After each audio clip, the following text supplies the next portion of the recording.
Good morning, everyone. Thank you for being here with us today. My name is Scott Brady. I'm the United States Attorney for the Western District of Pennsylvania.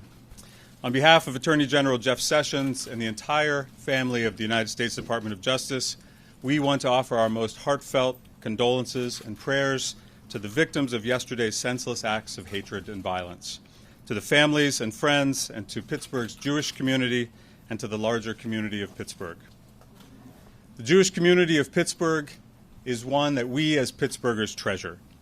It's an important part of the cultural and social identity of Pittsburgh. And so this was an attack upon our neighbors and upon our friends, and one that we felt very deeply. The fact that this attack took place during a worship service makes it even more heinous. A place of worship is a sacred place. It's a place of peace and a place of grace. It's a place where a community comes together to celebrate that they hold most dear and most sacred. And this, of course, is our first freedom as a people. So today, all over Pennsylvania, men and women in similar places of worship are in prayer for our Jewish brothers and sisters. So today we stand together as a community that rejects hatred and violence, a community where neighbors respect neighbors, where we embrace our religious diversity and we celebrate our differences. And together we mourn those whose lives were lost, and we begin the healing process. I want to commend the courageous police officers and SWAT teams who responded to the scene. They are truly heroes who, without hesitation, without concern for their own safety, ran toward gunfire to protect innocent victims. By confronting and neutralizing Bowers, they prevented additional loss of life. So a word about the charges. Last night, my office filed federal charges against the defendant, Robert Bowers.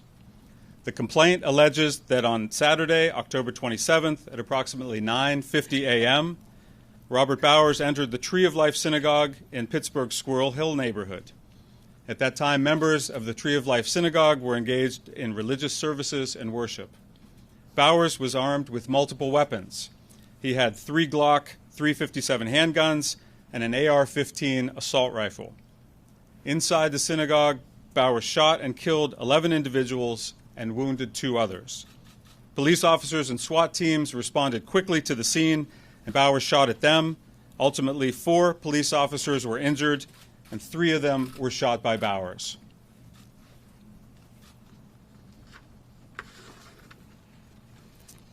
During the course of his deadly assault on the people of the synagogue, Bowers made statements regarding genocide and his desire to kill Jewish people. After a standoff with police, Bowers eventually surrendered and remains in federal custody today.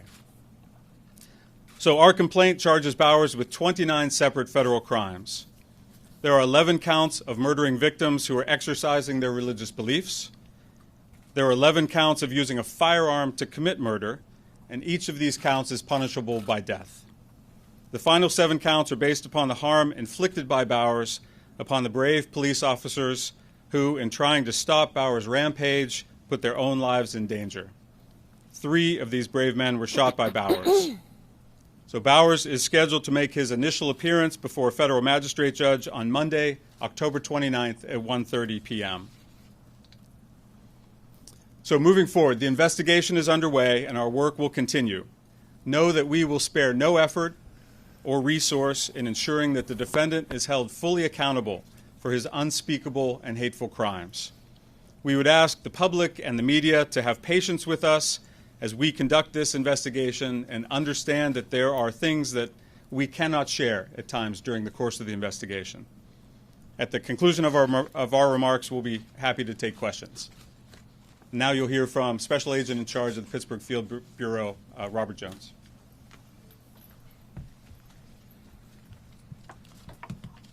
Thank you, Scott. Last night at approximately 9 p.m., Robert Bowers was formally taken into federal custody following the issuance of an arrest warrant by a federal magistrate judge here in the Western District of Pennsylvania. He is presently still in the hospital following surgery and under guard. At this point, we have nothing to indicate that Bowers had accomplices, but again, we are in the early stages of this investigation.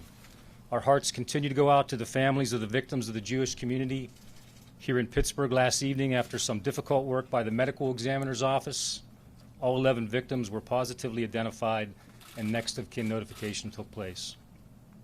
As of 6 a.m. this morning, all of the victims had been taken from the Education Center to the medical examiner's office.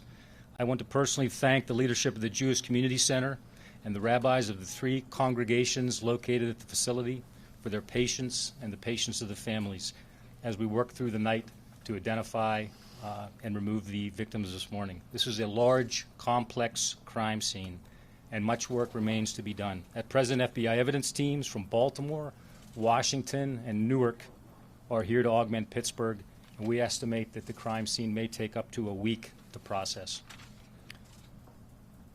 As reported already, we've conducted a search at the subject's house in Baldwin, and a search of his vehicle will take place this morning. I can't comment on what was found in those searches. We continue to conduct interviews, scrub social media, review possible surveillance camera video, and exploit digital media to determine how and why Bowers committed this terrible act.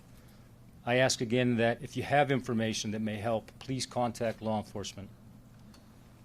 I'd like again to thank Chief Schubert of the Pittsburgh Police for the heroic actions of his officers.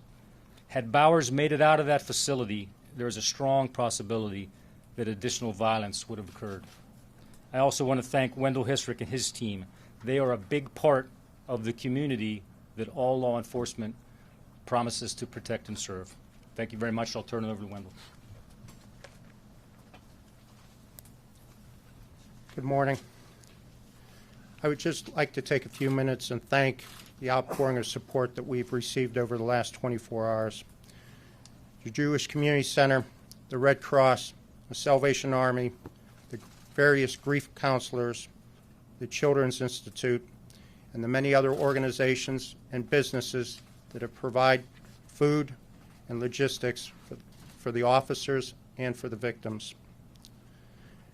As Mr. Jones mentioned, the area around Wilkins and Shady will remain closed so that the forensic investigation of the crime scene can continue. That area will probably remain closed for up to a week. Extra patrols have been assigned around various sensitive locations throughout the city of Pittsburgh, to include where the scheduled event will occur tonight. In the next few minutes, the medical examiner will release the names of the deceased victims. I would personally ask that the media respect the privacy of the families of these victims. I was there last night and witnessed the notifications being made to the families. It is a very difficult time for the families, and I ask you to give them some distance. Finally, if you see a first responder, whether it be a police officer, paramedic, or firefighter, go up to them and say thank you for their work that they've done. The last 24 hours has been extremely stressful for them, and a word of thanks would go a long way. At this time, I turn it over to Pittsburgh Bureau of Police Chief Scott Schubert, who will give you an update on his officers. Thank you. Good morning. First and foremost, as everybody's saying, our heartfelt condolences to the victims and to their families and their friends. And we have a strong relationship with the Jewish community in Pittsburgh, and I just want to tell them that we grieve with you, we support you, and we're here for you. We will continue to work with you. This is a tragic thing for everybody, but it's something that makes Pittsburgh strong, is that we work together. So we're going to continue to do that. I still want to praise the officers for what they did. I mean, they ran into danger, they ran into gunfire to help others. Some of that's training, some of that's experience, but it's their inner core that wants them to help others, that wants to save lives, and they did that yesterday. So we want to praise them for that. The 4 officers that were injured, 1 was released yesterday. We're praying 1 will be released today, and then the other 2 have a little bit more that needs to be done. And can't say enough for the medical staff at the hospitals for what they're doing for the officers, We have incredible hospitals in Pittsburgh, and they're doing a fantastic job with that. Can't say enough for the interagency and interagency support. Western Pennsylvania is blessed to have so many law enforcement agencies that work together, that train together, and yesterday just showed how that works. City, county, state, federal agencies working together, no egos, working together for what's right, and I can't thank them enough for that. And just we're going to get through this, and we're going to continue on and show what Pittsburgh's made of. So thank you. Good morning. I'm Dr. Carl Williams. I'm the medical examiner, chief medical examiner of Allegheny County. And again, I want to reiterate what everybody said so far, which is we, in my office, extend our deepest sympathies and condolences to the families. I met with them last night during the process of identification, and there's no words to express the sympathy that they need. Yesterday evening at the synagogue, we entered the synagogue and identified all 11 victims before they were removed and brought from the synagogue last night to my office. We've been involved with 4 rabbis from the synagogue and elsewhere. They can have a continued presence at my office during the process. I'm going to give you the names of the victims now, and these will be available to you afterwards. 75-year-old Joyce Feinberg of Oakland, 65-year-old Richard Gottfried of Ross Township, 97-year-old Rose Mallinger of Squirrel Hill, 66-year-old Jerry Rabinowitz of Edgewood, 59-year-old Cecil Rosenthal of Squirrel Hill, 54-year-old David Rosenthal. David and Cecil Rosenthal were brothers. 84-year-old Bernice Simon of Wilkinsburg. 86-year-old Sylvan Simon of Wilkinsburg. Bernice and Sylvan were husband and wife. 71-year-old Daniel Stein of Squirrel Hill. 88-year-old Melvin Wax of Squirrel Hill. And 69-year-old Irving Youngner of Mount Washington. The bodies are currently at the medical examiner's office. Autopsies have begun on those. We are doing everything in our power to complete the process in a way that honors both civil and religious law, and cause and manner will be released to the media as they're determined. We have not established a time framework for this. We're only in the initial process of evaluating what will be required to do that. And finally, in talking with the families last night, they are in shock and grieving, as you can imagine. My colleagues and I joined the authorities in asking for you please to be respectful of the needs for the time and space as they deal with this tragedy. Today and the coming weeks, they will need to know that Pittsburgh supports them and is lifting them up. Thank you.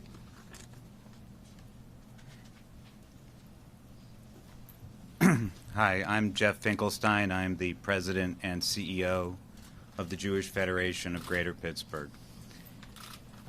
So I have to begin by saying that I've seen this room a lot of times on TV, and I never thought I'd be at this podium. This is an awful, awful period for our Jewish community, and especially for the families who've been affected. And it's real once you hear the names. We're going to do everything we can to help the families. We're in the process of doing that now.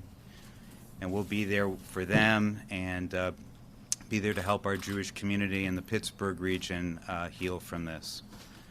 I want to echo a lot of the thanks and gratitude that people have already expressed to local law enforcement, to the FBI, to the DHS, the Salvation Army, the Red Cross, who've all been there with us yesterday at the JCC. I want to thank my colleagues at the Jewish Community Center and Jewish Family and Children's Service especially for really stepping in to work with the families. And you know, we will definitely get we'll get past this and be a strong Jewish community like we've always been. Thank you. I'm going to ask the mayor to come up now. Thanks, Joe. Pittsburgh's a strong town. We are a resilient city. We have been knocked down, and we've found ways to stand back up. And we've always done it in one way, by working together. To the victims' families, to the victims' friends, we are here as a community of one for you.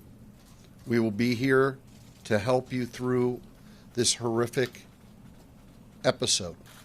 We'll get through this darkest day of Pittsburgh's history by working together. Squirrel Hill is the most diverse neighborhood in all of Western Pennsylvania. People choose to live there because of the diversity of the community. The Jewish community is the backbone. It is part of the fabric of Pittsburgh, and we will be there in all communities to support our friends in the Jewish community. We, as I stated, have been knocked down before, but we've always been able to stand back up because we work together. And I have to take a moment to thank those that spoke earlier. The effort that was put in across multi-jurisdictions, from the federal to the state to the county to the local, was something that we should all be proud of. The fact that we were able to work together as one community, suburban medics coming in voluntarily to take on different areas of our city because all of our medics were at the scene. Our medics deciding on their day off to voluntarily come in to fill 7 additional ambulances to back up our officers and the officers who came from surrounding counties. The federal agents and the state troopers and the county officers all working together in order to be able to make sure an episode that will forever go down in the history of this city as one of the worst moments that we have experienced was able to be lessened because of that coordination. And to those that are standing behind me who spoke earlier, the professionalism that was exemplified through their leadership was something that we needed at our darkest time. To our officers who are in the hospital, and to the one officer who has been discharged, the thanks of an entire city go to them. Their sacrifice and their knowing of the danger that they put themselves in order to be able to protect others is something when they put on that uniform that we should understand the sacrifice that they make. And to their family members, this city will be behind and there to support you in anything that you may need. And finally, to those that are not familiar with Pittsburgh, to those who have given their words of not only confidence but support to Pittsburgh from around the world, around this nation, and around this state, thank you. We know that we as a society are better than this.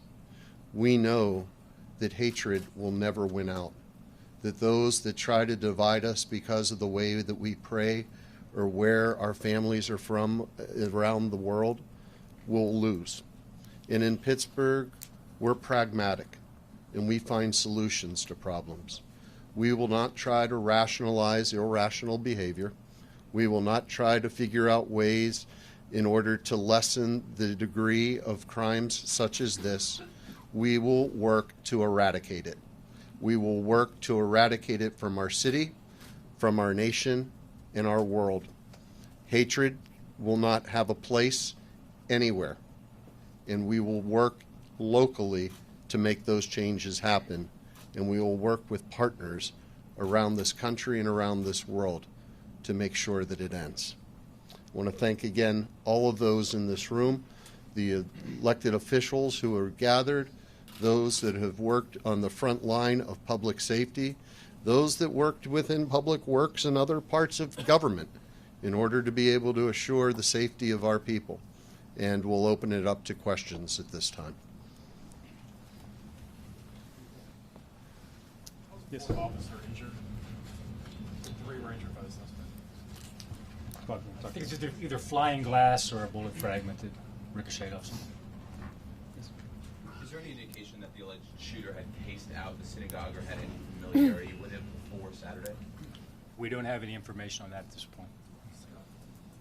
Was the weapon used in the shooting the AR-15? That all the weapons he brought into the facility with him were used.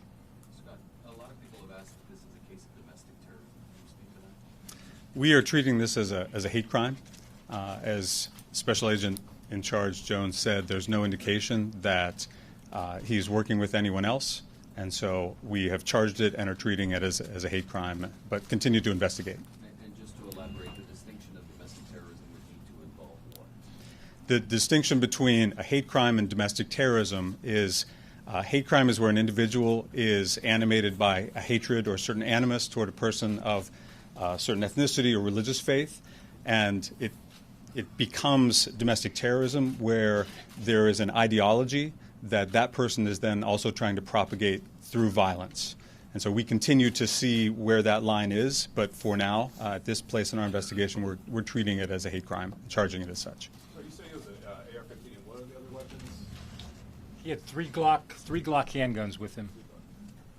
The first two officers who confronted the suspect, could you clarify where that occurred? Was it outside the building? And have you determined whether or not the shooting inside he had done the shooting he was going to do, or there was potential for more shooting outside?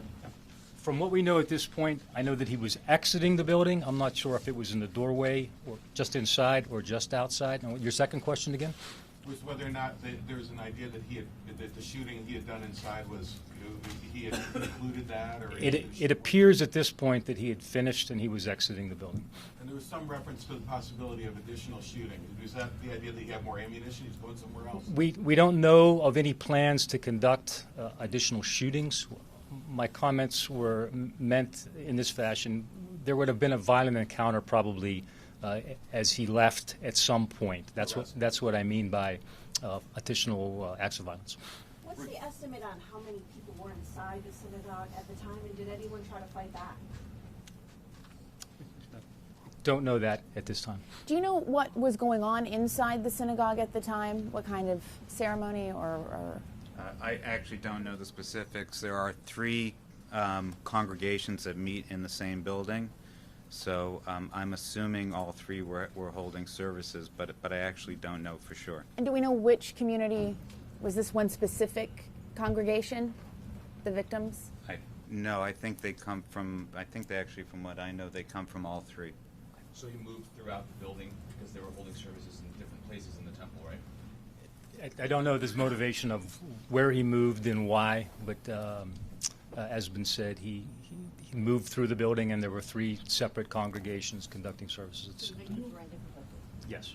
How long did this last? How long between the time he entered until the time police engaged him outside? We're estimating at this point 20 minutes or so, but we don't know that for sure. That's 20 minutes period between the police shootout and the initial attack, or 20 minutes for the initial? All I can tell you at this point is that the initial shots fired comments were 9:45. We know that that the EMS call went out at 9:54, and that the officer engaged him at some point after that. So that's a very rough estimate at this point. Sir, regarding social media. I don't know why he picked this particular synagogue. Can you elaborate at all on the alleged shooter's condition at this point? Do you know?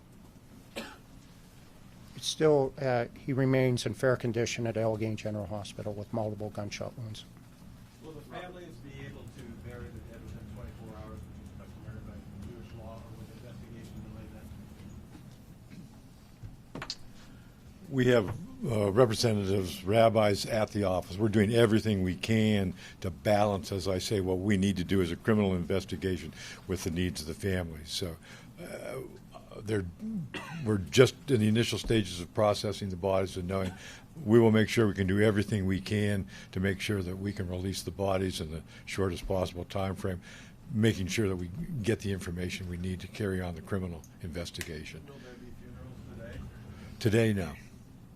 We hope to release the bodies. Some of the bodies will be released today. How many? I'm not sure. Were shots fired at all three services, and do you have any handle on how many shots in all were fired? lots of shots were fired. There were casings everywhere, but no. Were they in all three services, the three different services? I'll have to refer to the investigation that's going on. There were different activities going on in different parts of the building, so yes. Are investigators looking at any surveillance footage that may have been inside the synagogue? Pardon me? Sorry, any surveillance footage that's being reviewed right now? We're attempting to see if there were surveillance cameras in position where we could capture footage, but we'll look at the neighborhood and try to find everything we can. Robert, was there anyone armed inside who may have tried to confront the gunman? I have no information that happened. From what he said, were most of the shots fired within common areas, or did he actually go into chapel sanctuaries? All we can tell you right now is that there were 3 different locations inside the facility where we found deceased victims. Do you know how he obtained his firearms? Purchased them? I personally don't have that information right now, but we're working closely with our ATF partners, and I think we have Mr. that. Mayor, can I ask you a question? Mr. Mayor? Yes. In learning a lesson from this appalling tragedy, is it not time for the political classes to get together and talk about getting the gun out of American society? I've heard the president's comments of how we should arm guards in our synagogues, our churches, our mosques. I've heard the conversation over the past year about how we should arm security guards in our schools. We're dealing with irrational behavior. There is no way that you can rationalize a person walking into a synagogue during services and taking the lives of 11 people. We shouldn't be trying to find ways to minimize the dangers that occur from irrational behavior. We should be working to eliminate irrational behavior in the empowerment of people who would seek to cause this type of carnage from continuing. I think the approach that we need to be looking at is how we take the guns, which is the common denominator of every mass shooting in America, out of the hands of those that are looking to express hatred through murder. Last question. Mr. Mayor, Question period. what do you Police think Chief of, Schubert. Sorry, go ahead. Mr. Mayor, what do you think of the international attention that we're getting, and how do you think that it's going to affect the midterm election? I have no idea how it affects elections, but I will say this, that the outpouring of love and support for Pittsburgh is incredibly appreciated during this time. And there is a commonality throughout the world of people who have had enough of this type of hate based upon somebody's practice of religion or somebody's national origin. There is an outpouring that is being heard through the people of Pittsburgh right now of where people want to see society move towards. And it is not about finding ways to divide us. It is about finding ways that unite us through our commonality as humans. Let this horrific episode be another mark in the march of humanity towards recognizing that we are all one.